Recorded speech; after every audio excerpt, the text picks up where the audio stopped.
Shaji ബാബുന്റെ team മൊത്തം കിടുവടി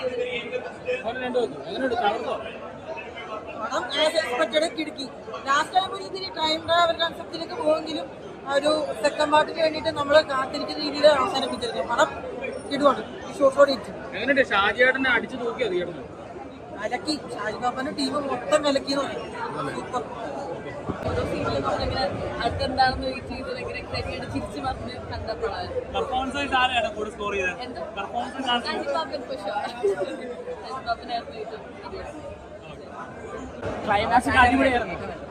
അവസാനം അടിപൊളിയായിരുന്നു. സിനിമയ്ക്ക് ഇനി നാലാം ഭാഗം ഉണ്ടോ? സിനിമയ്ക്ക് നാലാം ഭാഗം ഉണ്ടോ? പടം ആവറേജ് എബോവറിന്റെ ഇടയില്ല. യുക്തിയുമായി കുറച്ച് പ്രശ്നമുണ്ട്. എന്റർടൈൻമെന്റിന് കുഴപ്പമില്ല.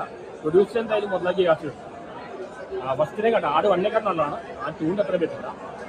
ട്രെയിൻ ട്രാവൽ ഫാന്റസി എന്നാണ്. ഈശ്വര ഷാജി പാപ്പനെ കണക്ട് ചെയ്യുന്നുണ്ട്. നായകൻ ബോബ് ജോളി പഠിത്തം ചെയ്യുന്ന സമയത്ത് പിന്നെ ഷൈജി കുപ്പായാലും കണക്ട് ചെയ്യണം. സണ്ണിനെയും കുറച്ച് വിട്ടുപോകുന്നു.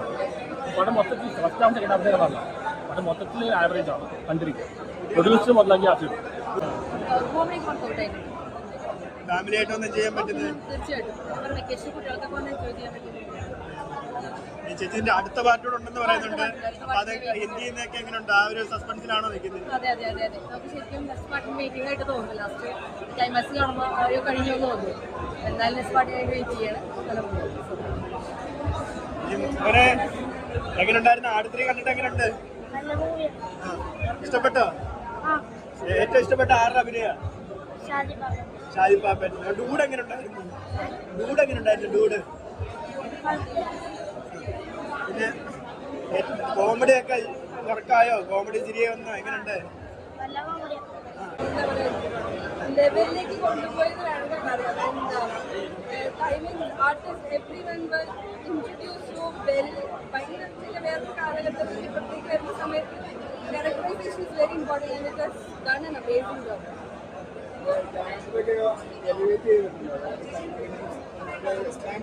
അതെ അത് ആക്ച്വലി ഈ രണ്ട് കാലഘട്ടം കാണിക്കുന്ന സമയത്ത് കാണുന്ന ഒരു ഇൻട്രസ്റ്റിംഗ് ഫാക്ടർ ഉണ്ടല്ലോ, എന്തായിരിക്കും എന്നുള്ളത്. അത് ഭയങ്കര അടിപൊളിയായിട്ട് ഓരോ ആർട്ടിസ്റ്റിനെയും അവർ പോർട്രേ ചെയ്തു എന്നുള്ളതാണ്. It is a very intelligent രക്ഷയില്ല.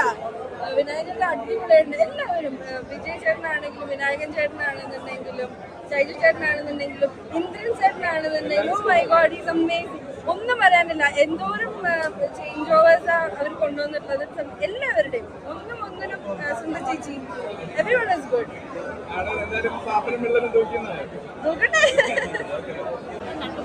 പോയ രീതിയിലാണ് ക്യാരക്ടർ പ്രസന്റ് ചെയ്തിരിക്കുന്നത്. അപ്പോൾ ആ ക്യാരക്ടേഴ്സ് അങ്ങനെ എഴുതിയ രീതി കാര്യങ്ങളൊക്കെ ഇഷ്ടപ്പെട്ടു. വേണ്ടി വെക്കുന്നതാണ് ക്യാരക്ടറാണ് ഏറ്റവും കൂടുതൽ ചിരിപ്പിക്കുന്നത്. ഇത് പറഞ്ഞ പോലെ തന്നെ ഭയങ്കര പണ്ടായിട്ട് അങ്ങനത്തെ ഒരു രീതിയിൽ ഇഷ്ടപ്പെട്ടു.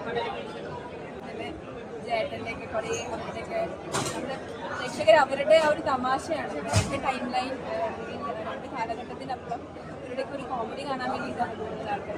അത് നല്ല രീതിയിൽ തന്നെ പുറത്തുണ്ടാകും. കോമഡികളൊക്കെ വർക്കായോ? സ്റ്റെല്ലയുടെ അമ്മയാണ്. എങ്ങനെ ഉണ്ടായിരുന്നു സ്റ്റെല്ലയുടെ അഭിനയം കണ്ടപ്പോൾ? സിനിമ കാണാനുള്ളവരോടൊക്കെ എന്താ പറയാനുള്ളത്? എല്ലാരും കാണേണ്ട ഒരു പടമാണ്. പ്രതീക്ഷയിലേക്കാളും നല്ലൊരു പടം. ഞാൻ ഫോർത്ത് പാർട്ടിന് വേണ്ടി എല്ലാവരും വെയിറ്റിംഗ് ആണ്. ഞങ്ങൾ കണ്ട എല്ലാവരും ഫൈറ്റ് സീൻ, അവസാനത്തെ ഫൈറ്റ് സീൻ അത് സീനായിരുന്നു. ഡൂഡും ഷാജി ബാബനും അവർ രണ്ടുപേരും ക്ലീറ്റസും അവര് മൂന്നുപേരും പടം ഫുൾ എടുത്തോണ്ട് സർബത്ത് ഷെബിയും അവരെല്ലാരും കൂടെ കോമഡിയൊക്കെ വർക്കൗട്ട് നല്ല കോമഡിയൊക്കെ. അടുത്ത പാട്ടിന് ഫുൾ വെയിറ്റ്. ഉറപ്പായിട്ട് ഇതുപോലെ തന്നെ അടുത്ത പടം പോയി കാണാം. മാസ് സീൻസ് എല്ലാം ഉണ്ടോ ഷാജി പാപ്പന്? ഉണ്ടെടുക്കണം.